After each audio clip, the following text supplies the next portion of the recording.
Salut à tous, c'est Curti. On se retrouve donc pour le troisième deck de cette série consacrée à Doctor Who, donc de l'extension Magic Doctor Who. Et donc avec ce nouveau petit deck, vous pouvez voir les couleurs, donc blanc, bleu et rouge. Et donc ce petit deck s'appelle Méli-Mélo Spatio-Temporel. Voilà, donc on va découvrir ensemble ce deck Méli-Mélo Spatio-Temporel. Faut savoir que j'ai déjà ouvert les échantillons de Collector Booster qui sont tous ici, puisqu'il y avait 4 decks, donc il y a 8 cartes. Je vais vous les montrer rapidement, puisque je les ai déjà montrés dans les autres vidéos. Également, j'ai ouvert ici tout ce qui est plan. Voilà, donc là, vous allez pouvoir retrouver tous les plans qui sont disponibles dans ce deck. Voilà, donc les plans sont une amélioration, on va dire, en tout cas une version différente de jeu. On va essayer de zoomer un peu plus, voilà. Donc une manière différente un peu de jouer la partie Commander en changeant de plan, en faisant du coup des changements de plan transplanaires, machin, etc. Il y a également un dé que je sais pas où j'ai mis, je crois qu'il est dans la boîte, qui vous permet de faire ça. Donc moi c'est quelque chose avec lequel je n'ai jamais, ce sont des règles avec lesquelles je n'ai jamais joué, donc je vais pas en parler plus que ça. Je sais pas concrètement ce que ça donne, si c'est bien ou pas. Sachez qu'en tout cas, il peut y avoir des cartes dans le deck qui vous font transplaner entre plusieurs plans.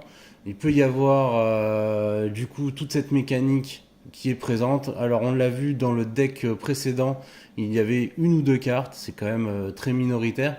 Mais voilà, donc sachez qu'il y a cette mécanique qui existe dans les decks Doctor Who.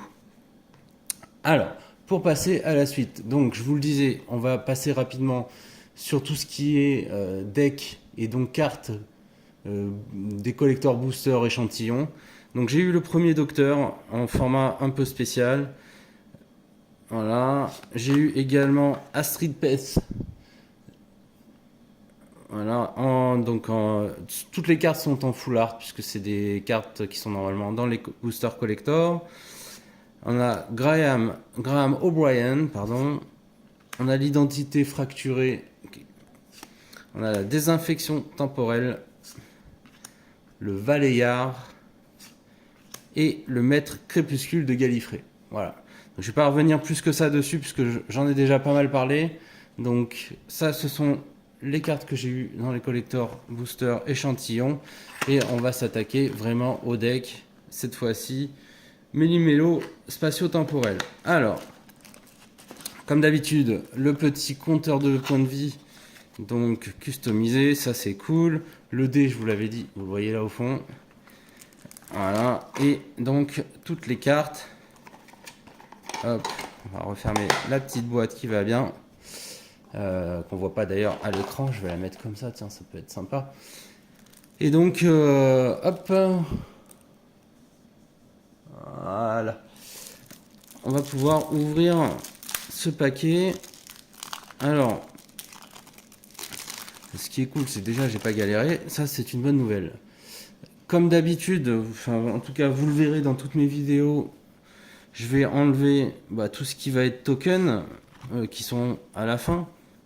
Il y a énormément de tokens, on va les enlever, ça ne nous servira pas. Je ne vais pas passer sur les tokens. Il y a le petit commandeur plastifié, enfin cartonnifié, cartonné qui est là, on va le mettre devant. Je vais également enlever les terrains. Donc là, un peu plus de terrains, entre guillemets, normaux, de terrain de base. On a un peu plus de terrain de base que d'habitude. Moi, je crois que j'en ai eu peut-être un de plus. Donc il y a toujours pas mal de terrains, de double terrain et de terrains multicolores. Ça, c'est assez agréable dans cette série. Donc on va attaquer. Il nous reste... Ah oui, j'ai un dernier changement à faire. C'est récupérer les cartes rares. Hop. On va pas attendre la fin pour lister toutes les cartes rares. Tac, tac, ville portuaire, identité, voilà.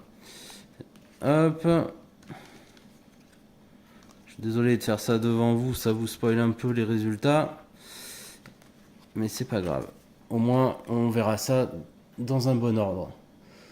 Ok, donc on arrive avec le commandant de ce deck Méli-Mélo spatio-temporel. Alors, on a le commandant, c'est le 10e docteur pour 5 mana, un Time Lord et docteur, donc 3-5, qui a 2 capacités. Allons-y. Et Méli-Mélo spatio-temporel. Alors, allons-y, c'est à chaque fois que vous attaquez, exilez des cartes du dessus de votre bibliothèque jusqu'à ce que vous exilez une carte non terrain. Mettez 3 marqueurs temps sur elle. Si elle n'a pas la suspension, elle acquiert la suspension. Ok. Donc elle acquiert suspension 3 en fait.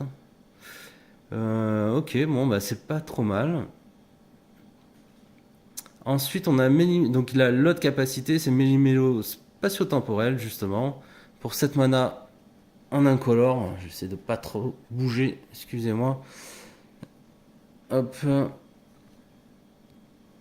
Alors, pour 7 mana incolore, voyagez dans le temps 3 fois, n'activez que lorsque vous pourriez lancer un rituel. Pour chaque carte en suspension que vous possédez et chaque permanent que vous contrôlez avec un marqueur temps sur lui, vous pouvez ajouter ou retirer un marqueur temps sur lui. Puis faites-le 2 fois de plus. Ok, donc ça permet d'avancer plus vite dans la suspension a priori. Donc assez marrant, ok, intéressant comme mécanique de jeu. Alors, on a Rose Tyler pour 2 mana, une créature légendaire humaine. C'est une 2-2. Elle gagne +1/+1 pour chaque marqueur temps sur elle. Et elle a Grand Méchant Loup. À chaque fois que Tyler attaque, mettez un marqueur temps sur elle que pour chaque carte en suspension que vous possédez et chaque autre permanent que vous contrôlez avec un marqueur temps sur lui. Et donc elle peut être compagnon du docteur. Ok, bon. Très étrange comme mécanique. À mon avis, c'est un truc quand même à se tirer un peu les cheveux. Il va falloir compter c'est un truc avec pas mal de marqueurs. Donc, ok, bon, on va voir. Je suis pas sûr que je sois très fan. On a Wilfried Mott, donc pour 4 mana, un blanc, 3 incolores, un humain et soldat légendaire. C'est une 2/4 qui a observé les étoiles. Au début de votre entretien, mettez un marqueur temps sur Wilfried Mott. Regardez les X cartes du dessus de votre bibliothèque, X étant le nombre de marqueurs temps sur Wilfried Mott. Parmi elles, vous pouvez mettre sur le champ de bataille une carte de permanent non terrain avec une valeur de mana inférieure ou égale à 3. Mettez le reste au-dessous de votre bibliothèque dans un ordre aléatoire. Ok, donc bon, on a quelque chose qui va nous permettre d'aller récupérer facilement des cartes. Et on a une carte qui a beaucoup fait parler elle aussi dans les reveals. Donc tout le monde est en vie pour 2 mana. Un mana blanc, un incolore. C'est un éphémère. Toutes les créatures acquièrent la défense talismanique et l'indestructible jusqu'à la fin du tour. Les joueurs acquièrent la défense talismanique jusqu'à la fin du tour. Et les joueurs ne peuvent pas perdre de points de vie ce tour-ci. Et les joueurs ne peuvent pas perdre ou gagner la partie ce tour-ci. Donc, hop. Ah bah voilà. La catastrophe. 2 petites secondes.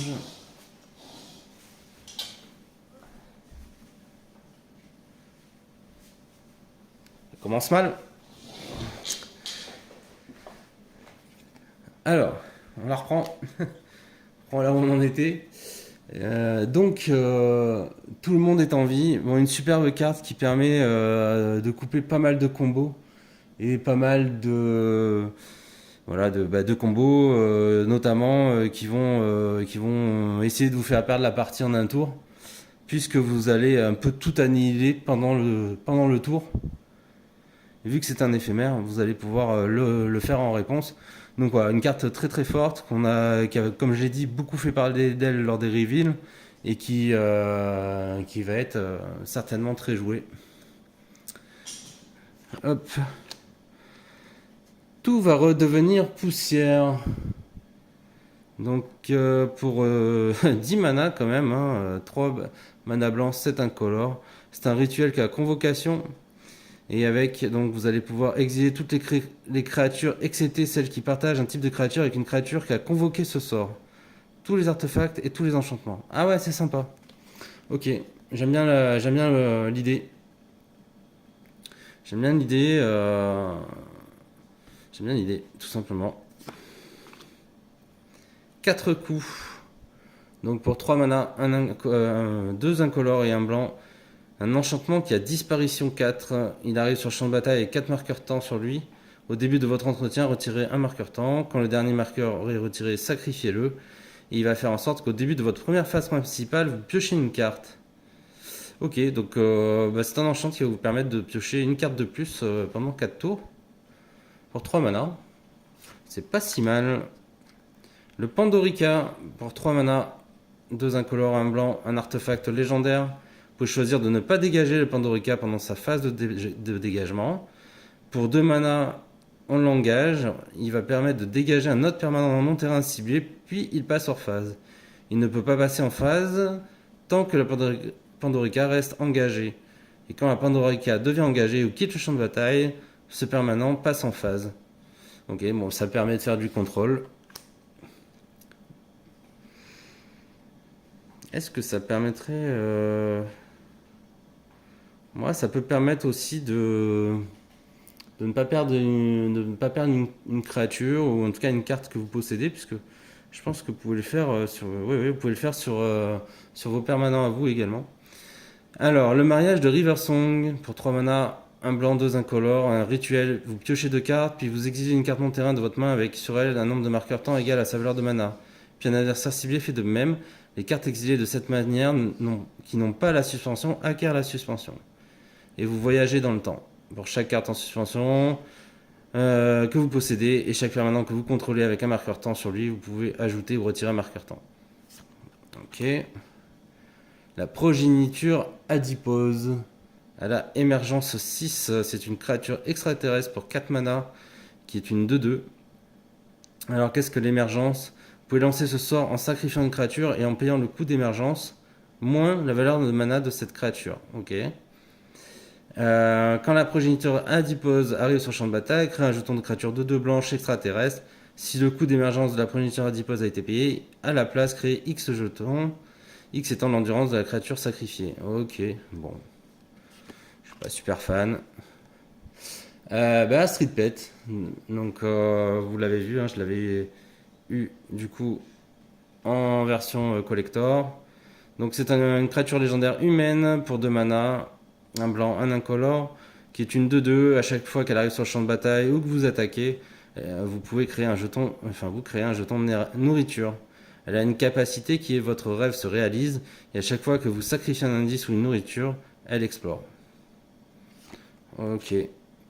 Fissure dans le temps, qui est un autre enchantement pour 4 mana, un blanc, 3 incolores, qui a disparition 3 cette fois-ci. Quand elle arrive sur le champ de bataille et au début de votre première phase principale, exilez une créature ciblée qu'un adversaire contrôle jusqu'à ce que la fissure du temps quitte le champ de bataille. Donc c'est encore du contrôle. On a une petite saga blanche. La cheminée des temps, donc pour 3 mana, un blanc, 2 incolores. Avec son premier marqueur Sapiens, vous allez créer un jeton de créature 1 blanche, humain et noble, qui a disparition 3, et prévenez toutes les blessures qui devraient être infligées à cette créature. Okay. Ensuite, vous allez créer un jeton de créature 2 blanc cheval avec les docteurs que vous contrôlez ont l'équitation. Ils ne peuvent pas être bloqués, excepté par des créatures avec l'équitation. Ok, et à chaque fois qu'une créature que vous contrôlez inflige des blessures de combat à un joueur ce tour-ci, voyagez dans le temps. Ok, bon, ouais, c'est rigolo, mais je sais pas si c'est vraiment intéressant. On a donc Mara Jones, on passe dans les cartes bleues, donc 3 mana, 1 île, et donc 1 mana bleu et 2 incolores, c'est une 3-2, humain éclair. La femme qui voyagea à travers le monde, c'est sa capacité. Quand elle arrive sur le champ de bataille, vous enquêtez. Et à chaque fois que vous sacrifiez un indice, Martha Jones et jusqu'à une autre créature ciblée ne peuvent pas être bloquées ce tour-ci. Elle peut également être compagnon du docteur. La conversion des nanogènes pour 4 mana, 1 bleu, 3 incolores, c'est un rituel. Vous choisissez une créature ciblée que vous contrôlez. Chaque autre créature devient une copie de cette créature jusqu'à la fin du tour, excepté n'est pas légendaire. Oh, c'est marrant ça. Ganger, j'imagine que c'est Ganger, je connais pas trop ce mot, mais bon. Pour 2 mana bleus, une créature change forme et rebelle. Vous pouvez faire que le Ganger arrive sur le champ de bataille comme une copie de n'importe quelle créature sur le champ de bataille, excepté qu'il a disparition 3. si cette créature n'a pas la disparition. Ok. Bon, on est copie de créature. Le prisonnier 0, une saga bleue, donc pour un mana bleu, 3 incolores. Au premier marqueur Sapiens, vous allez chercher dans votre bibliothèque une carte de docteur, révélez-la, mettez-la dans votre main, mélangez. Ensuite, vous créez un jeton de nourriture et un jeton de créature 1-1 blanche humain avec les sorts de docteur que vous lancez coûtent 1 de moins à lancer. Enfin, vous allez créer un jeton, qui est une copie d'une créature ciblée, excepté que c'est un extraterrestre légendaire appelé Prisonnier 0. Prisonnier 0, ouais, ok. Ensuite, on a toute l'histoire simultanément pour 4 mana, 2 bleus, 2 incolores. Vous voyagez dans le temps. C'est un rituel. Et qui a déluge. Donc, qui a 2 capacités un peu spéciales. Donc, le déluge, c'est quand vous lancez ce sort, vous copiez pour chaque sort lancé avant lui. Et voyager dans le temps, donc qui est la capacité du deck. Pour chaque carte en suspension que vous possédez et chaque permanent que vous contrôlez avec un marqueur temps sur lui, vous pouvez ajouter ou retirer un marqueur temps. Donc on voyage dans les marqueurs temps. En fait, c'est ça, hein, voyager dans le temps. On arrive aux cartes rouges. Donc pour 4 mana, donc un mana rouge, 3 incolores, on a Donna Noble, une créature légendaire humaine qui est une 2/4. Elle a association d'âme. Vous pouvez associer cette créature à une autre carte dissociée. Quand l'une d'elles arrive sur le champ de bataille, elle reste associée tant que vous contrôlez les deux. Et donc à chaque fois que Donna ou une créature à laquelle elle est associée subit des blessures, Donna inflige autant de blessures à un adversaire ciblé. Et elle peut être compagnon du docteur. Ok. On va avoir Amy Pond. Donc elle a partenariat avec Rory Williams pour 3 mana, un rouge, 2 incolores. Une créature légendaire humaine 2/2. Oui, donc Rory Williams, donc on l'a pas vu hein, pour l'instant, on sait pas ce qu'il fait. Mais sinon, elle, à chaque fois qu'elle a mis pond inflige des blessures de combat à un joueur, choisissez une carte en suspension que vous possédez, retirez-lui autant de marqueurs temps. Ok, elle peut être compagnon du docteur également. Bon, faudra qu'on trouve Rory Williams. La beauté extatique, donc pour 3 mana, un rouge, 2 incolores. On va pouvoir, c'est un rituel, on va exiler les 3 cartes du dessus de notre bibliothèque et on peut jouer ces cartes jusqu'à la fin du tour. Mettez 4 marqueurs temps sur chacune de ces cartes qui a la suspension et lui-même a suspension 4, 1 mana. Le RMS Titanic, donc un véhicule artefact légendaire qui coûte 4 mana. Un rouge et 3 incolores. C'est une 7-1 et quand il inflige des blessures de combat à un joueur, vous sacrifiez et vous créez autant de jetons trésors. Il a pilotage 3. Ah oui, j'allais dire qu'il n'a pas piétinement, mais si, j'ai oublié de vous le dire. Il a vol piétinement, ce qui est quand même plutôt bien. Il a l'air puissant ce petit véhicule. Ah, alors là, on a une double carte, lâche et tueur. Donc vous pouvez choisir entre une des deux. Tueur pour 4 mana, 2 rouges, 2 incolores, c'est un rituel qui inflige 3 blessures à une créature ciblée et à chaque autre créature qui partage un type de créature avec elle. Ça peut faire très mal contre les decks tribaux. Et on a lâche qui est un rituel pour 2 mana. Une créature ciblée ne peut pas bloquer ce tour-ci et devient un couard en plus de ses autres types jusqu'à la fin du tour et vous voyagez dans le temps. Ok. J'aime bien le tueur là, un petit sort sympa pour 4 mana. Faites pas mal de choses, ça peut faire très mal sur un deck tribal. Genre les petits decks elfes, même les petits decks vampires. Sont vachement prenables. Les petits decks gobelins, enfin il y a pas mal de choses qui passent. Hein. À la croisée des chemins, pour 6 mana, donc une saga rouge, 2 mana rouges et 4 incolores. On va pouvoir, au premier marqueur Sapiens, exiler les 5 cartes du dessus de la bibliothèque. Pour chaque carte non-terrain exilée de cette manière, mettez sur cette carte un nombre de marqueurs temps égal à la valeur de mana. Si elle n'a pas la suspension, elle acquiert la suspension. Ok. Et ensuite, vous allez voyager dans le temps, puis voyager dans le temps. Donc on voyage dans le temps 2 fois. Et pour finir, pour chaque adversaire, vous détruisez jusqu'à un artefact ciblé que ce joueur contrôle. Ok, bon. Je retiens surtout le 1 et le 2. Le 9e docteur. Donc pour 3 mana, un mana rouge, un mana bleu, un incolore. On a un docteur et Time Lord 2-4 qui a la célérité et sa capacité qui est dans le Tardis.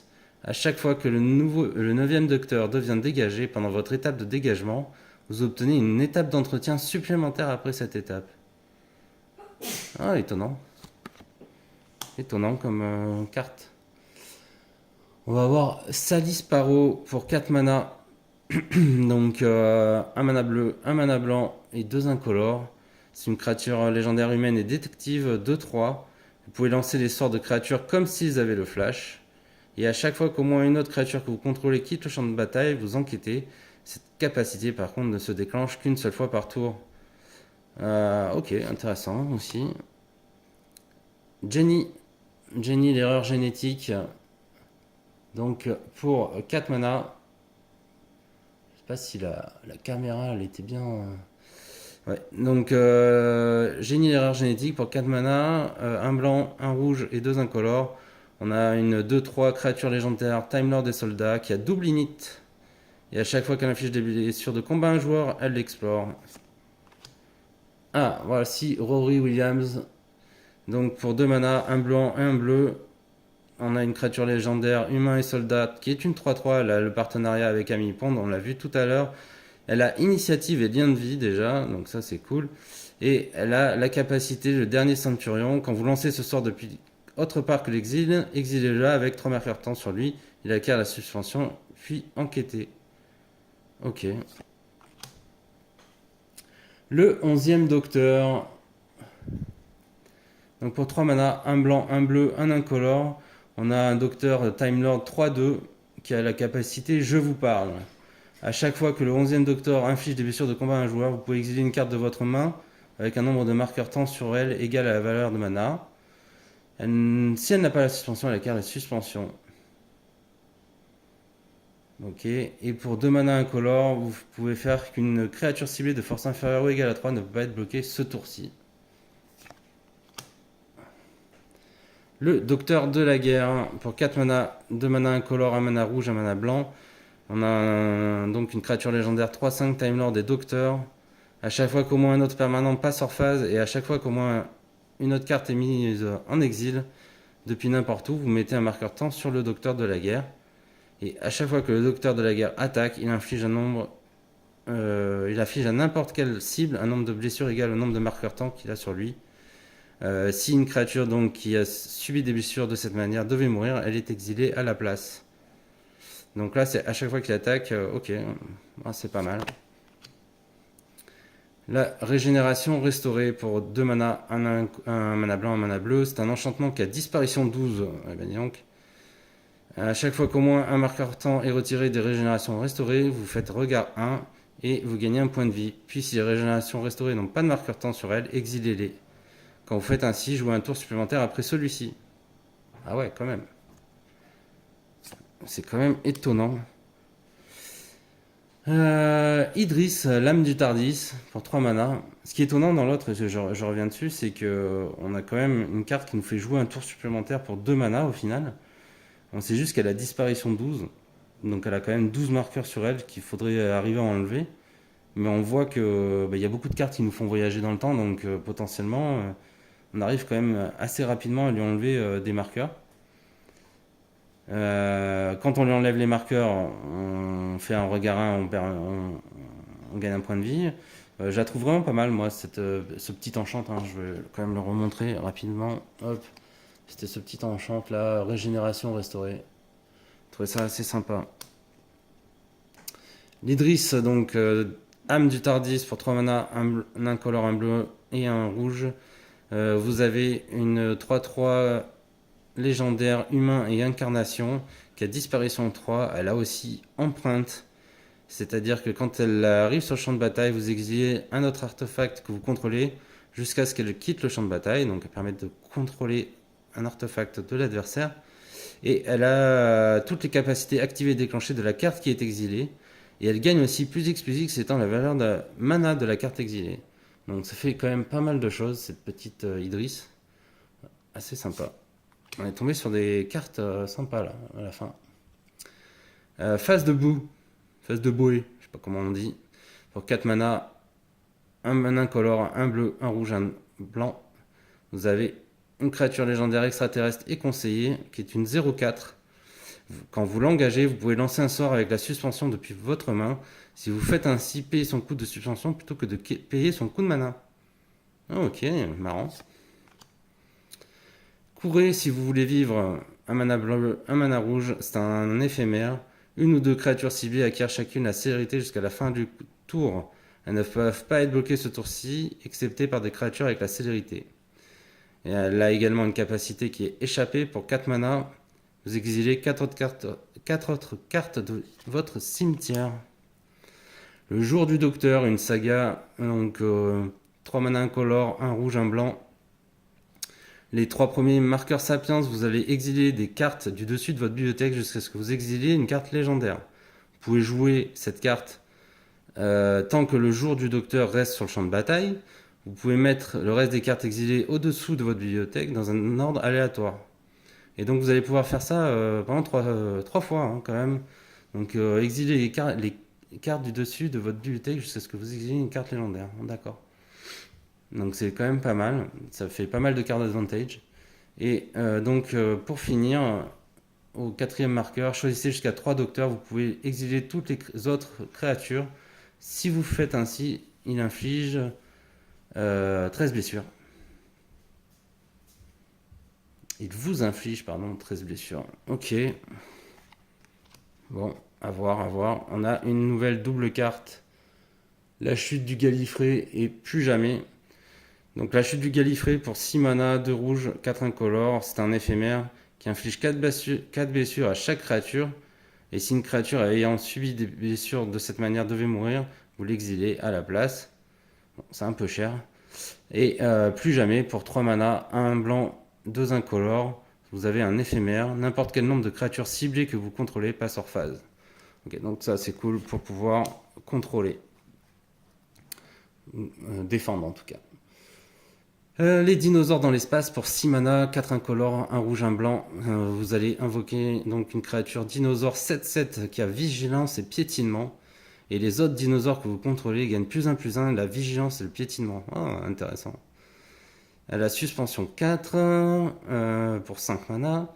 Et à chaque fois qu'un marqueur temps est retiré des dinosaures dans l'espace pendant qu'ils sont exilés, vous créez un jeton de créature 2/2 rouge et blanche dinosaure avec le vol et la célérité. Vraiment intéressante cette carte. Alors c'est dommage qu'elle soit dans rouge-blanc.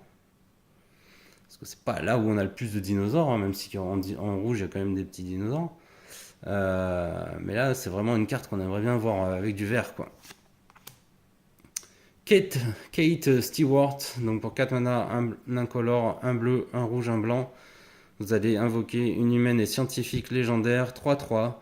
À chaque fois que vous mettez au moins un marqueur temps sur un permanent que vous contrôlez, vous créez un jeton de créature 1 blanche soldat. Bon, déjà, ça, dans le deck, ça doit créer pas mal de jetons. Et à chaque fois que Kate Stewart attaque, vous pouvez payer 8 incolores. Si vous faites ainsi, les créatures attaquantes gagnent +X jusqu'à la fin du temps, jusqu'à la fin du tour. X étant le nombre de marqueurs temps parmi les permanents que vous contrôlez. Ah ouais. Intéressant comme carte. On a un artefact, la cheminée pivotante pour 3 mana. Donc quand elle arrive sur le champ de bataille, elle arrive engagée avec un marqueur temps sur elle. Si vous l'engagez, vous ajoutez une quantité de mana incolore égale au nombre de marqueurs temps qu'elle a sur elle. Et pour 4 mana, vous l'engagez, vous voyagez dans le temps, vous n'activez que lorsque vous pouvez lancer un rituel. Ok, intéressant comme petit artefact dans le deck en tout cas. Le moment. Un autre artefact pour 2 mana, c'est un artefact légendaire. Au début de votre entretien, vous mettez un marqueur temps sur le moment. Pour 2 mana incolore, vous l'engagez, vous dégagez une créature ciblée que vous contrôlez et elle passe hors phase jusqu'à ce qu'il quitte le champ de bataille. Pour 3 mana incolore, vous l'engagez, vous détruisez chaque permanent non terrain avec une valeur de mana inférieure ou égale au nombre de marqueurs temps sur le moment. Sacrifiez le moment. Ok. N'activez que lorsque vous pouvez lancer un rituel. Bon, il y a pas mal de façons de le jouer. Alors, on a le clocher de Transalore qu'on a déjà vu dans le deck, dans un autre des decks de Doctor Who. Donc, qui est un terrain légendaire qui ajoute un mana bleu. Et quand vous le faites, vous mettez un marqueur temps sur le clocher. Pour 2 mana, un bleu, un incolore, vous retirez 12 marqueurs temps. et vous l'exilez. Vous mélangez ainsi votre cimetière et votre main dans votre bibliothèque, puis piochez cette carte, n'activez que lorsque vous contrôlez un Time Lord. Bon, on connaît un peu ce genre de mécanique. L'emprise du destin pour 3 mana, 2 mana blanc, 1 incolore, un enchantement blanc donc qui fait que lorsqu'il arrive sur le champ de bataille, pour chaque adversaire, vous exilez jusqu'à un permanent non terrain ciblé que ce joueur contrôle jusqu'à ce que l'emprise du destin quitte le champ de bataille. Donc très fort en multi. Et on a une belle carte là, puisque c'est une réédition de Adieu pour 6 mana, 2 mana blanc, 4 incolores. C'est un rituel, vous pouvez choisir l'un ou plus, hein, donc vous pouvez choisir toutes les possibilités, ou bien une seule, ou bien celle que vous voulez en tout cas. Vous pouvez exiler tous les artefacts, vous pouvez exiler toutes les créatures, vous pouvez exiler tous les enchantements, vous pouvez exiler tous les cimetières. Donc, une belle carte qui a été rééditée. On arrive sur Hors du temps, un enchantement pour 3 mana, 2 mana blanc, 1 incolore. Quand il arrive sur le champ de bataille, vous dégagez toutes les créatures. Ces créatures passent hors phase jusqu'à ce que le hors du temps quitte le champ de bataille. Mettez un marqueur temps sur hors du temps pour chaque créature passée hors phase de cette manière. Et la disparition, c'est-à-dire que vous allez pouvoir retirer un marqueur temps de cet enchantement. Et il faudra le sacrifier quand il n'en a plus. La bague de mariage, tiens, pareil, une réédition, donc pour 4 mana, 2 mana blanc, 2 incolores, on a un artefact mythique, hein, attention. Quand la bague de mariage arrive sur le champ de bataille, si elle a été lancée, un adversaire ciblé crée un jeton qui en est une copie. À chaque fois qu'un adversaire qui contrôle un artefact appelé bague de mariage pioche une carte pendant son tour, vous piochez une carte. Et à chaque fois qu'un adversaire qui contrôle un artefact appelé bague de mariage gagne des points de vie pendant son tour, vous gagnez autant de points de vie. Voilà, donc ça vous lie à vos adversaires. Le refrain inspirateur, pour 6 mana, 2 mana bleu, 4 incolores, c'est un rituel. Vous piochez 2 cartes, vous exilez le refrain inspirateur avec 3 marqueurs temps sur lui. Et il a suspension 3 pour 3 mana. Plutôt que de lancer cette carte de votre main, vous pouvez payer 3 mana et l'exiler avec les 3 marqueurs temps sur elle. Au début de votre entretien, vous retirez un marqueur temps. Quand le dernier marqueur est retiré, lancez cette carte sans payer son coût de mana. Voilà, donc soit vous payez 6, soit vous payez 3, mais vous attendez 3 tours. Et ça vous permet de piocher 2 cartes, tout simplement. C'est pas foufou, je trouve, mais bon. Conforme à la prédiction pour 3 mana, 1 mana bleu, 2 incolores, un enchantement. Au début de votre entretien, mettez un marqueur temps sur la conforme à la prédiction. Une fois par tour, vous pouvez payer 0 à la place d'un coup de mana d'un sort avec une valeur de mana inférieure ou égale à X que vous lancez, X étant le nombre de marqueurs temps sur le conforme à la prédiction. Ça peut être intéressant. Ça permet de lancer des sorts gratuitement. L'identité fracturée pour 5 mana, 1 blanc, 1 bleu et 3 incolores. On a un rituel qui nous permet d'exiler un permanent non terrain ciblé. Donc intéressant parce qu'ici il est multi-cible. Et chaque joueur autre que son contrôleur crée un jeton qui en est une copie. Donc comme je l'ai peut-être déjà dit, une carte qui me semble assez intéressante, notamment si on ne joue pas en multi. Le garde Atraxie pour 6 mana, 2 mana blanc, 4 incolores, c'est une créature extraterrestre et œil, qui est une 6-6, elle vole, et quand elle arrive sur le champ de bataille, vous exilez jusqu'à une créature engagée ciblée, et elle a suspension 5 pour 2 mana. Intéressant cette carte avec la suspension 5.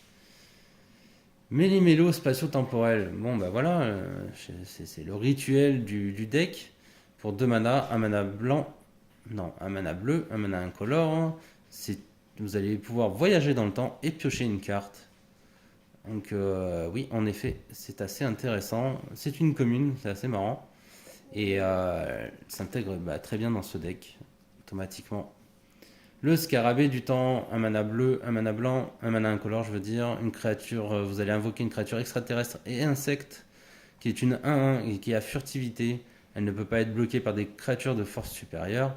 Elle a une capacité qui est univers parallèle. À chaque fois que le scarabée du temps inflige des blessures de combat à un joueur, vous voyagez dans le temps. Ah ouais, ça c'est cool, parce qu'en plus elle ne peut pas être bloquée forcément. Donc assez intéressant. La baleine stellaire pour 8 mana, 2 mana bleus, 6 incolores. Vous allez invoquer une 8-8 qui vole, qui a Vigilance, qui est une extraterrestre et une baleine.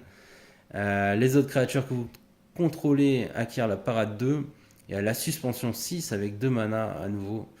Ah ouais, c'est pas mal aussi. La prêtresse de Sibylle pour 3 mana, 1 mana rouge, 1 mana et 2 incolores. Vous allez invoquer une créature 3-2 humain et psychagogue qui a prévision temporelle quand elle arrive sur le champ de bataille. Révélez les cartes du dessus de vos bibliothèques jusqu'à ce que vous révéliez une carte non terrain avec une valeur de mana supérieure ou égale à 3. Exilez cette carte avec 3 marqueurs temps sur elle. Si elle n'a pas la suspension, elle acquiert la suspension et vous mettez le reste des cartes révélées au-dessous de votre bibliothèque dans un ordre aléatoire. Ok, bah pareil, intéressant pour essayer d'avancer un peu plus vite dans la partie. Donc on voit, enfin là on a bien compris hein, que le deck est vraiment orienté sur la suspension, les marqueurs temps et le fait de pouvoir avancer plus ou moins vite sur ces marqueurs temps. Donc une mécanique bien rodée. L'argouson Judounz pour 7 mana, 1 mana blanc, 1 mana rouge, 5 incolores. C'est une créature extraterrestre et rhinocéros et soldats. C'est une 8-8 piétinement. Pas plus d'une créature ne peut vous attaquer à chaque combat. Bon, au moins c'est clair. Elle a suspension 6 pour 3 mana. Ah oui, pareil, hein, suspension 6, 3 mana. Attention, hein, si on peut accélérer, c'est quand même fort. Le papier psychique pour 2 mana. On a un artefact équipement qui devient attaché à une créature.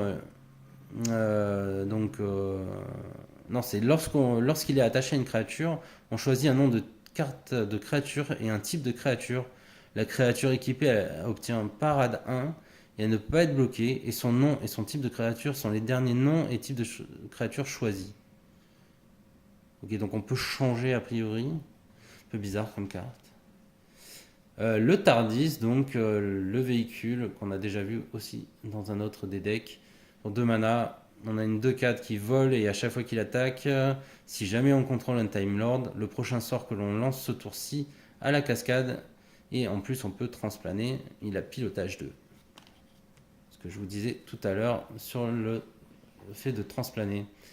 Le tournevis Sonic, pareil, on l'a déjà vu. Il est présent dans tous les decks pour 3 mana. Vous allez pouvoir ajouter un mana de la couleur de votre choix.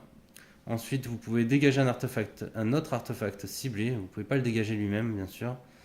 Et vous pouvez faire un regard 1 et vous pouvez faire en sorte qu'une créature ciblée ne peut pas être bloquée ce tour-ci.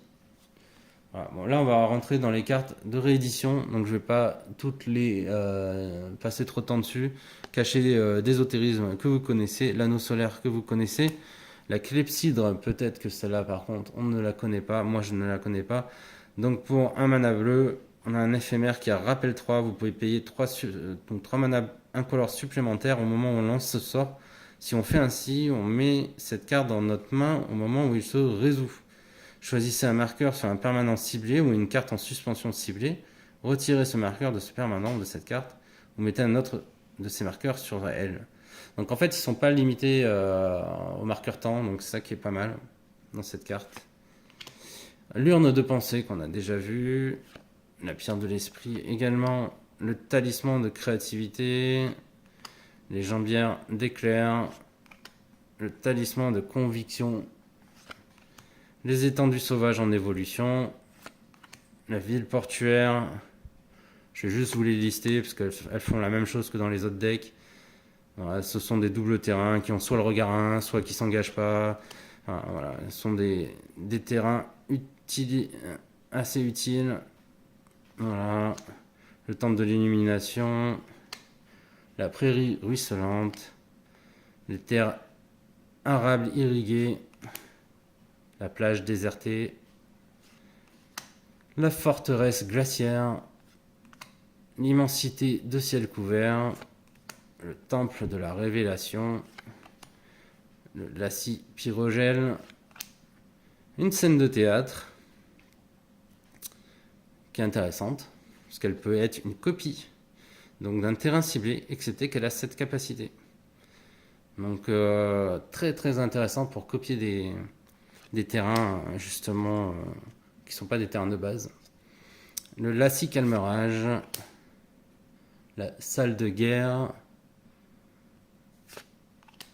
le canyon séché par le soleil, le col du crépuscule, la côte sculptée par les tempêtes, l'îlot ardent, la tour de commandement, la voile de l'ascendance, le temple de la fausse divinité, le paysage myriadaire, le promontoire prospère, le monastère mystique, le cimetière lugubre